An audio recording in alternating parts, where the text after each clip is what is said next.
ગુજરાતભરના તાજા અને સચોટ સમાચાર મેળવવા માટે અમારી રાષ્ટ્રીય સમાચાર ચેનલને સબસ્ક્રાઇબ કરો અને બેલ આઇકન પર ક્લિક કરો।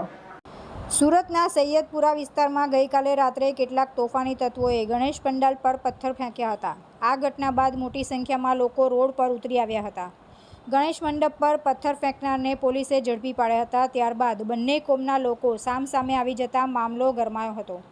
પોલીસની હાજરીમાં જ તોફાની તત્વોએ એપાર્ટમેન્ટમાંથી પથ્થરમારો કર્યો હતો, જેના પરિણામે લોકોમાં રોષ ફાટી નીકળ્યો હતો અને લોકોએ વાહનોમાં તોડફોડ કરી હતી। પોલીસે મામલો થાળે પાડ્યો હતો। જોકે લોકોનો આક્રોશ એટલો બધો હતો કે રાજકારણી અને પોલીસને પણ ધક્કે ચડાવ્યા હતા।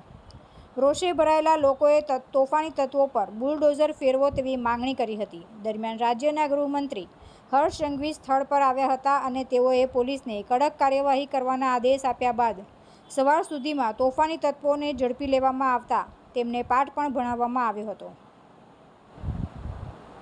તુલસી શર્મા સાથે રાષ્ટ્રીય સમાચાર, સુરત।